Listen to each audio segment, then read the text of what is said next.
5차례의 대멸종이 있었거든요. 대멸종 때 보면 일정한 패턴이 있는데요. 온도의 변화가 제일 커요. 5도, 6도 확 올라가든지 확 떨어지든지예요. 거기 살고 있는 생명의 80% 이상이 사라지게 되겠죠. 근데 문제는 뭐냐면 그 당시에 최고 포식자라든지 생물량이 가장 많은 생명은 반드시 멸종했어요. 근데 지금 최고 포식자가 누구예요? 인간입니다. 그러니까 우린 이 6번째 대멸종을 절대 통과하지 못하겠죠. 우리만 통과하지 못하는 게 아니라 우리의 함께 살고 있는 많은 생명들도 대부분도 통과하지 못하게 되는 거죠.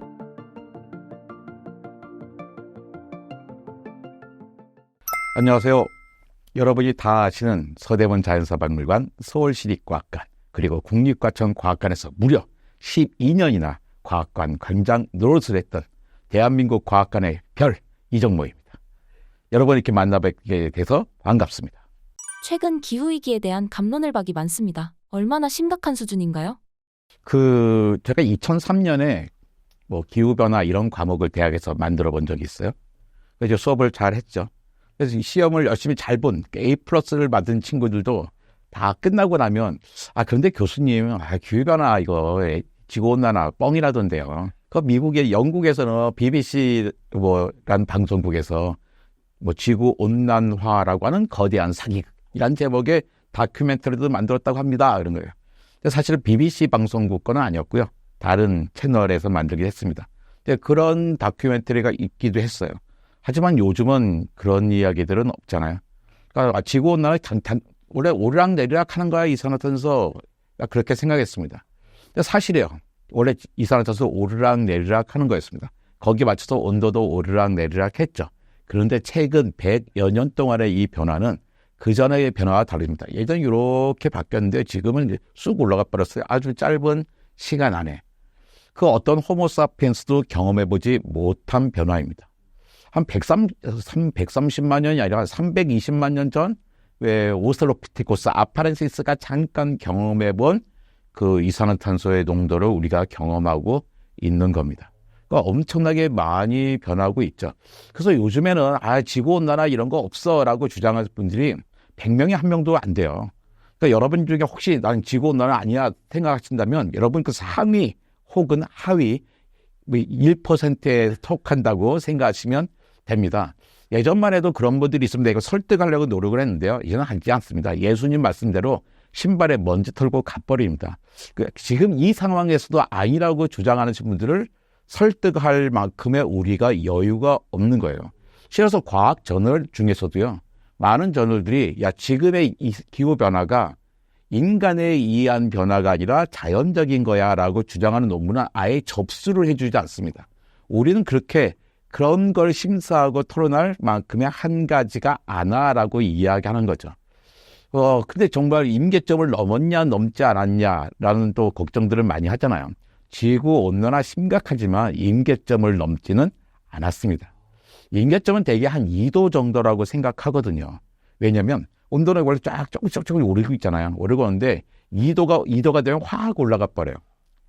그러니까 2도까지는 어떻게든지 인간이 온도를 조절할 수가 있어요. 2도가 넘어가면 아마 조절하지 못할 거라 생각합니다. 왜냐하면 이미 지금 지구에는 많은 만년설과 빙하가 있잖아요.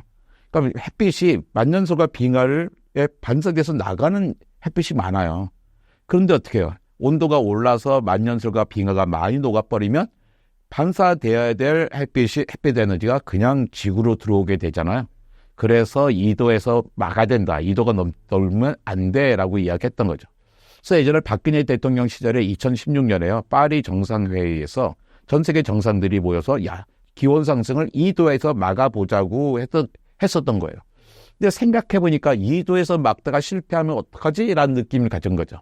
여러분 롤러코스터 생각하시면 됩니다. 롤러코스터가 처음엔 기어가 가서 차곡차곡 쳐서 꼭대기까지 올라가잖아요.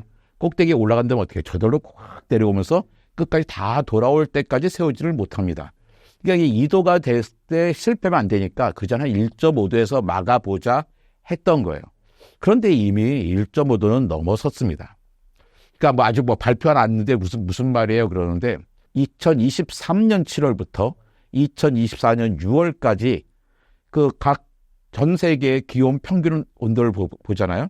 그러니까 1850년부터 1900년까지의 기온을 제로 베이스라고 놔두고 얼마나 더 올라갈까 했을 때 그 최근에 1년 동안은 그 1.5도 선에 있어 본 적이 한 번도 없어요. 그 아래에 있어 본 적이. 모든 달이 1.5도를 넘어섰습니다.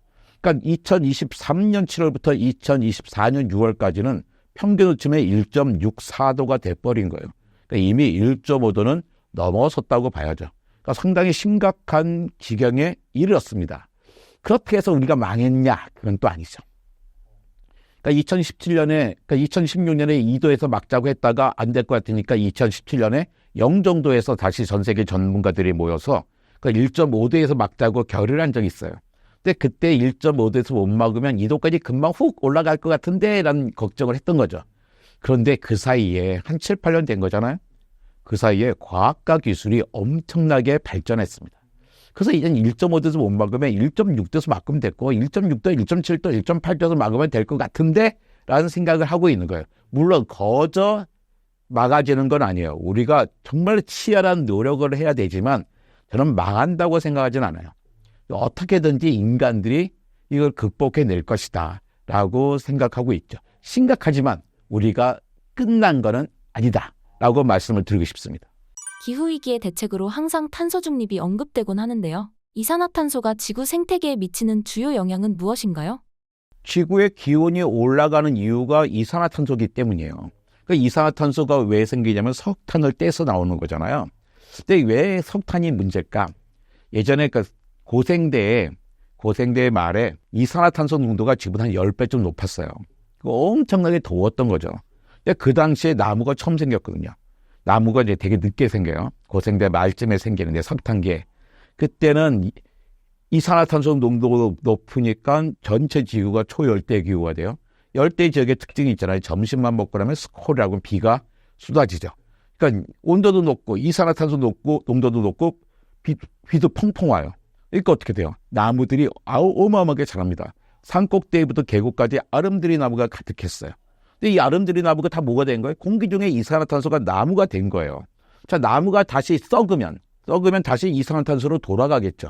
근데 그 당시에는 나무들이 썩을 수가 없었어요. 왜냐하면 나무가 뿌리가 뽑힌 나무가 쌓여있다 해봅시다. 뿌리 뽑힌 나무는 죽죠. 죽은 나무 썩어야 돼요. 썩으려면 뭐가 필요해요? 미생물이 필요합니다. 근데 생명은 미생물부터 진화했기 때문에 이미 다양한 미생물이 어마무시하게 많아요.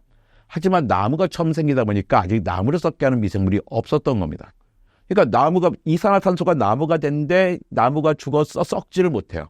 썩지 못한 나무에서 꽉꽉 눌리면서 열과 압력을 받아서 그 나무에서 수소 성분 빠져나가고 산소 성분 빠져나가고 탄소 성분만 남아서 만들어진 게 바로 석탄인 거죠. 그러니까 고생대의 대기 중에 있었던 고생대 대기 중에 있던 이산화탄소가 석탄이 된 거예요. 그러면서 대기 중에 있던 이산화탄소가 줄어든 거잖아요. 우리나라의 석탄, 강원도의 석탄은 다 고생대의 석탄이 폐렴계 석탄이고 충청도, 보령, 전라도, 화순의 석탄은 중생대 아래쪽의 석탄이에요. 그러니까 고생대 말 아니면 중생대 초기에 만들어진 석탄이 있는데 그러니까 대기 중에 이산화탄소가 석탄으로 저장돼 있었던 거잖아요. 그래서 이산화탄소 농도 떨어지고 우리가 살만한 온도가 된 거예요. 또 유지가 되고 있었는데 이게 어떻게 해요? 지금 석탄을 떼면서 다시 탄소에서 탄소가 붙어서 이산화탄소로 나오게 되는 거죠. 계속 그러니까 고생대의 지금보다 이산화탄소 농도가 10배나 높았다 그랬잖아요. 그러니까 지금 땅속에서 얼마나 많은 석탄이 있겠어요.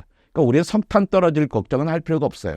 그런데 이 석탄은 있는 걸 알지만 떼면 안 되는 거예요. 왜? 떼면 뗄수록 지구가 점점 더워지기 때문인 거죠. 그러니까 이 기후 문제를 극복하는데 절대절명인 게 유일한 것. 일단 이걸 해결해야 되는 게 뭐냐면 이산화탄소를 더 이상 내보내지 않은 거예요. 이산화탄소를 내보내는 걸 끝냈다. 탄소 제로 했단 말이에요. 탄소 제로는 게 뭐예요? 숲이 빨아들이는 이산화탄소랑 우리가 내보내는 이산화탄소는 제로로 하겠다는 거예요. 그러니까 더 이상 대기 중에 이산화탄소 농도가 높아지지 않는 거죠. 딱 유지되는 거예요. 그렇다고 지구가 시원해지는 건 아니죠. 지금 더워지는 것만큼 더위는 유지가 되고 있는 거예요. 근데 그 다음에 뭐 해야 돼? 이제 공기 중에 나가 있는 이산화탄소를 이제 빨아들여서 제거해서 다시 온도를 낮춰야 되는 거죠. 근데 첫 번째 과정은 뭐냐? 더 이상 이산화탄소가 늘지 않게 해야지 되는 겁니다. 만약 탄소 중립이 실패해서 이산화탄소가 지구에 많아지면 얼마나 심각해지길래 이렇게 사활을 거는 걸까요? 그러니까 우리가 이런 식으로 펑펑 쓰면요. 얼마나 높아질까? 그러니까 지금 대기 중에 있는 이산화탄소의 한 44%는 최근 산업혁명 이후에 나온 거예요. 기껏해야 한 150년 정도 되는 거잖아요. 그 사이에 한 1억 6천만 년 동안 그대로 유지되고 있었던 양이 있었는데 우리가 44%는 최근에 150년 동안에 내는 거예요. 근데 점점 산업이 발전했잖아요. 근데 금방 어떻게 돼요? 이산화탄소 양이 2배, 3배가 늘어나겠죠. 그 온도가 어떻게 될까요? 5도, 6도까지도 올라가게 되는 거예요. 그러면 더 이상 이제 우리는 지금 살고 있는 대부분의 생명들은 살 수 없게 되죠. 그러니까 지난 5차례의 대멸종이 있었거든요. 대멸종 때 보면 일정한 패턴이 있는데요. 온도의 변화가 제일 커요. 5도, 6도 확 올라가든지 확 떨어지든지예요. 근데 그 정도 되면은 거기 살고 있는 생명의 뭐 80% 이상이 사라지게 되겠죠. 이제 그때쯤 되면 어떻게 될까요?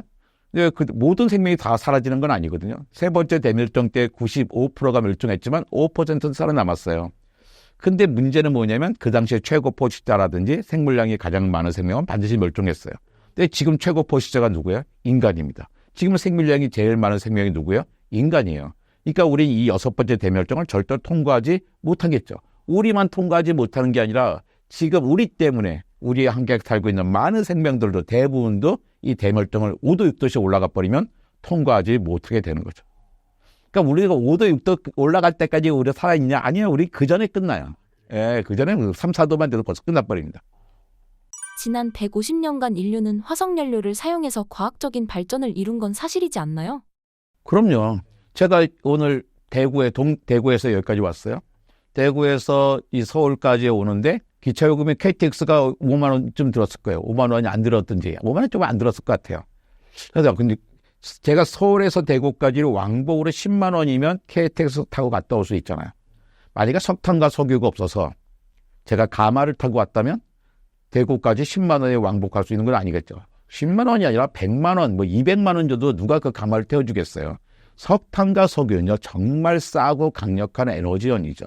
그 덕분에 80억 명이나 되는 이 어마어마한 사람들이 건강하게 풍요롭게 장수하면서 살고 있는 겁니다. 그러니까 우리가 석탄과 석유를 함부로 욕하면 안 돼요. 석탄과 석유라고 그러면 화석연료, 야 나쁜 놈들아 그러면 안 돼요. 우리가 석탄과 석유는 죄가 없어요. 우리가 너무 많이 빨리 뱉어냈기 때문이잖아요. 그러니까 그 전까지는 석탄과 석유에 대한 감사함을 갖고 왔는데 이게 우리가 너무 발전하다 보니까 너무나 많이 나오게 되는 거예요. 근데 우리가 깨달았잖아요. 이제 석탄과 석유를 쓰지 않고 살 수 있는 방법을 우리 스스로 찾아내야지 되는 거죠. 관장님이 생각하시는 기후위기의 핵심적인 솔루션은 무엇인가요? 전 세계 사람들이 다 알고 있습니다. 뭐냐면 태양광과 풍력이죠. 그러니까 이산화탄소 배출하지 않는 대표적인 에너지가 태양광, 풍력, 원자력이잖아요. 그래서 세 개가 가장 큰 거죠. 근데 뭘 택할 것인가? 그러니까 전 세계가 자본주의가 발전하면서 경제가 발전하면서 이산화탄소 배출할 수밖에 없었잖아요. 막 늘어났어요. 근데 몇 번에 걸쳐서 그냥 멈칫하는 기회들이 있습니다. 전 세계적인 경제 공황이라든지 막 이럴 때 멈칫해요. 이때 미국과 유럽은 엄청나게 줄였어요. 미국과 유럽은 줄일 때 우리는 안 줄였어요. 근데 미국과 유럽이 줄여도 계속 늘어나요. 센세기 이산화탄소 양이. 그 이유가 뭐였냐면 대표적인 두 나라가 중국과 인도였죠. 중국과 인도 두 나라 합치면 30억 명입니다. 80억 가운데 30억 명이 예전에는 불과 한 20년, 20, 30년 전만 해도 얼마나 가난했어요. 정말 가난한 나라인데 이 나라들이 엄청나게 경제 개발을 하고 있는 거예요. 심지어 중국 같은 경우는 중국의 백만장자 수가요. 대한민국 국민 수보다도 많아요. 그러니까 얼마나 잘 살게 됐어요. 그 30억 명이나 되는 사람들이 예전에는 자원과 에너지를 거의 쓰고 있지 않았는데 최근에 그 30억 명만큼을 쓰고 있단 말이에요. 그러니까 엄청나게 늘어날 수밖에 없었던 거잖아요. 그래서 우리 저 세상 좀 줄어들려 이산화탄소 조절해야 되는데 인도와 중국 때문에 못하겠네. 인도 중국 핑계를 댔었는데 이젠 그러면 안 됩니다. 왜냐하면 인도와 중국이 변했기 때문이에요. 인도가 2024년 상반기에 그러니까 2024년 1월부터 6월 30일까지 새로 확보한 태양광 발전량이 12.1기가와트예요. 12.1기가와트면 얼마큼이냐면요. 우리나라 한빛 원전 한 기가 1기가와트예요. 그러니까 올해 6개월 동안 새로 확보한 태양광 발전량이 우리나라 원전 12개 원자로 12개만큼을 확보했단 말이에요. 갑자기 인도가 지구를 걱정하고 뭐 기후를 걱정해서 그랬을까요? 그렇지 않죠. 자, 그래도 빨리 경제 개발해야 되니까 엄청난 에너지가 필요한 거예요. 근데 빨리 에너지를 생산할 수 있고 가장 싼 에너지가 뭘까 찾아낸 게 태양광과 풍력인 거죠. 그러니까 올해 6월 말까지 인도가 확보하고 있는 태양광과 풍력량은 130기가와트가 넘습니다. 이 얘기 뭐냐면 우리나라의 원전 130개만큼을 가지고 있다는 거예요. 중국도 마찬가지로 엄청나게 변하고 있죠. 물론 중국과 인도가 태양광과 풍력을, 특히 태양광을 어마어마하게 설치하면서 전 세계의 태양광 가격이, 생산 가격이 떨어져 버린 거예요. 이제 누구나 다 사용할 수 있게 된 겁니다. 그러니까 우리는 이게 대안을 다 알고 있죠. 실제로 대부분의 나라들은 변했습니다. 1인당 배출하는 이산화탄소 양을 볼게요. 1인당 배출하는 이산화탄소를 따져보면 총 배출은 인도, 중국이 어마어마하게 많겠죠.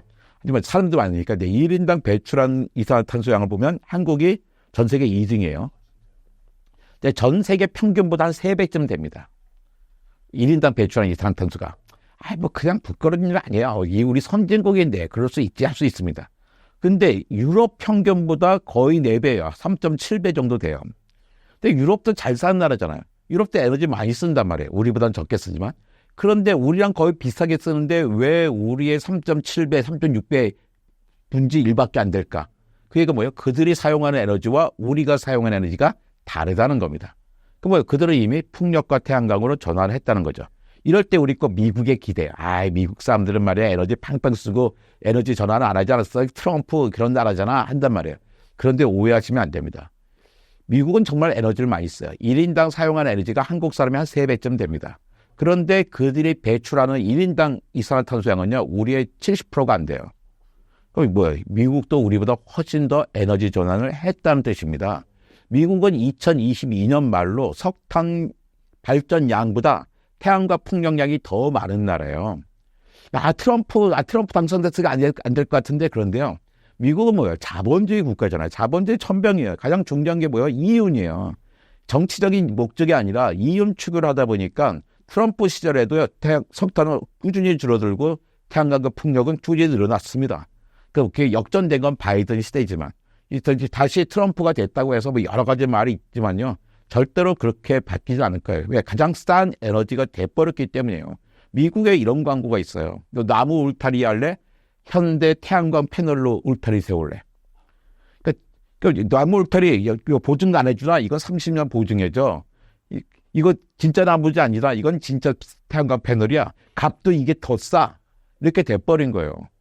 이게 왜 그러냐면 예전에 상상도 못한 거였죠. 태양광 패널을 수직으로 세운다는 게. 그러면 효율이 떨어졌잖아요. 오전에 이쪽밖에 못 쓰고 오후에 이쪽밖에 못 쓰니까. 근데 이제 태양광 패널 가격이 떨어지다 보니까 이제 세워도 될 정도가 돼버린 거죠. 그 세계는 이미 알고 있습니다. 태양광과 풍력으로 변화해야 된다는 것을. 그게 2025년이 되면 전 세계 평균적으로 태양광과 풍력의 양이 석탄양보다, 그러니까 태양광과 풍력을 비롯한 신재생 에너지가 석탄보다 많아지게 됩니다. 이게 뭐냐면 내년에 2025년 나중이 아니란 말이에요. 2025년이 되면 신재생 에너지는 지구를 사랑하는, 기후를 걱정하는 착한 사람들 쓰는 어떤 마이너한 에너지가 아니라 세계 에너지의 중심이 된다는 거예요. 표준이 바뀐다는 겁니다. 태양광보다 원자력이 훨씬 저렴하다는 얘기가 있는데요. 원자력이라는 옵션에 대해서도 고려를 해보셨나요? 그럼요. 저는 원자력도 친환경 에너지라고 생각합니다. 심지어 유럽에서는 원자력을 신재생 에너지, 친환경 에너지로 분류를 해줘요. 예. 근데 물론 거긴 조건이 있어요.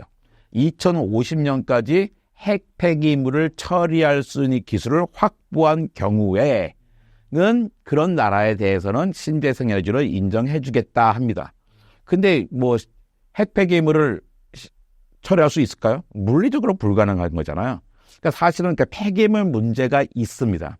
폐기물 문제는 저는 영원히 해결하지 못한다고 생각해요. 하지만 지구가 너무 더워지고 에너지가 없다 그러면 땅 깊숙이 파가지고 어떤 넣어놓게 하는 그런 방법을 취할 수도 있을 거예요. 근데 이제 저는 원전은 반대하지 않습니다. 친구들이 저를 되게 실망해요. 정말 너가 어떻게 원전을 반대하지 않을 수가 있어, 그런데요. 저는 아무리 따져봐도 과학적 양심을 갖고 원전을 반대할 이유를 못 찾겠어요. 하지만 저라면 원전을 택하지 않아요. 왜냐하면 2가지 문제가 있어요. 첫 번째 문제는 뭐냐면 원전을 가지고서도 딴 걸 다 원전화하면 이산화탄소 배출을 않을 수 있잖아요. 시간이 너무 오래 걸려요. 건설하는데. 태양광 풍력은 1년 안에 건물 다 발전소 짓고 생산할 수 있잖아요. 원전은 어떡합니까? 그 많은 그 사회적인 토론을 해야지. 어디 지을 건가 말 건가 막 토론하고 지금부터 땅 파기 시작해서 10년 이상, 10년, 14년 있어야지 발전을 할 수가 있어요. 근데 우리에게 10년, 14년이라는 시간이 있나요? 아니잖아요. 지금 뭐 2035년에는 막 해야 되는 거 아니야? 뭐 대체로 해야 된다, 뭐 이런 얘기 한단 말이에요. 그만큼의 시간이 없어요. 이게 첫 번째 이유입니다. 두 번째 이유는 뭐냐면 비싼 에너지가 돼버렸어요. 예전엔 가장 싼 에너지였잖아요. 태양광과 풍력이 비싼 에너지였습니다. 좋긴 하지만.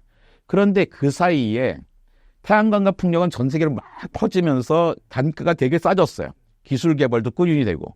근데 원자력은 기술 개발할 틈이 없었어요. 왜냐면 수십 년간 새로 짓지 않았어요. 중국, 프랑스 빼놓고는 새로 시작한 게 없잖아요. 갑자기 우리나라가 세계에서 뭐 가장 기술이 좋은 나라가 돼버린 거예요. 뭐 하다면 미국보다 우리가 더 잘하잖아요. 웨스팅하우스가 원천 기술이 있다고 자기네 원천 기술하고 소송 걸고 그러지만 우리가 더 잘 짓는단 말이에요. 왜? 짓지 않았거든. 그러니까 지금 그러다 보니까 원전이 비싼 에너지가 돼버렸어요. 그래프상 보면요, 원전이 제일 비싼 에너지입니다. 사실은 지금은. 그러니까 경제적으로 이익인가? 이익이 아니죠. 그러니까 우리나라가 예전에 뭐 탈핵 정책 막 한다 그럴 때 뭐 탈핵 정책 때문에 뭐 못 지었잖아요. 근데 우리나라 탈핵 정책 포기했잖아요. 포기한 다음에 짓고 있나요? 안 짓고 있잖아요. 왜 안 짓고 있어요? 대통령 바뀌고 했으면 막 지어야지. 그러니까 어떤 기업도 하려고 하지가 않는 거예요. 이건 손해인데 왜? 그러니까 미국에서도 보면 미국에서 석유가 가장 많이 나오는 주가 텍사스주예요. 텍사스주가 올해 2024년 7월 1일부터 2025년 12월 말까지 18개월 동안 확보하기로 한 태양광 배터리 풍력량이 35기가와트입니다. 그러니까 우리나라 원전 35개만큼을 태양광과 배터리와 풍력을 하겠다는 거예요. 석유가 제일 많이 나오는 나라에서. 왜 그랬을까? 아니, 딴 일 해도 이거 자기 돈 버는 게 딴 거 있다는 거예요. 그러니까 세계에서 태양광과 풍력에 가장 많은 돈을 투자하는 회사들이요. BP, 브리티시 페트롤리움 비롯해서 10개가, 상위 10개가요. 다 석유 재벌입니다. 석유 재벌이 가장 신재생 에너지 투자를 많이 하고 있어요. 왜? 그 사람들이 지구를 걱정해서일까요? 아니에요. 이게 돈을 버는 일이라고 생각했기 때문입니다. 결국 인간은 과학기술의 발전과 생산성의 향상을 통해서 기후위기를 극복할 수 있다고 보시나요? 그럼요. 극복할 수 있어요. 저는 있다고 생각합니다. 그러니까 실제로 이제는 기술의 문제는 아니거든요. 그러니까 기후변화를 극복하는 데 필요한 기술의 95%는 이미 있다고 과학자들은 여기고 있습니다. 뭐가 없냐? 의지가 없는 거예요. 어떻게 우리나라 뭐가 없어요? 법이 없습니다. 미국의 인플레이션 감축법 이런 것 때문에 어떻게 해요? 우리나라 기업들은 되게 힘들었잖아요. 미국에 공장 지어져야 되고. 근데 그 덕분에 미국은 자기네가 감축할 수 있는 이산화탄소 양이 2배로 늘어났고 젊은이들에게 엄청나게 좋은 직장이 생기게 됐죠. 근데 우리나라가 법이 없어요. 법이 있어야 거기 세금을 투자할 수 있는 거잖아요. 이 프로그램을 보고 계신 여러분이 정말로 지구의 기후 문제가 걱정된다면 우리나라 젊은이들의 일자리가 이 신재생 에너지 없어가지고 뺏기게 된다는 것을 걱정하게 된다면 뭘 해야 될까요? 여러분들이요, 국회로 가셔야 됩니다. 여러분이 꼭 국회에 가셔서 좋은 법을 만들어 주시기 바랍니다. 법이 있으면 세금을 투자할 수 있거든요. 우린 기술도 있고 돈도 있는 나라입니다. 뭐가 없냐? 의지, 법이 없을 뿐입니다.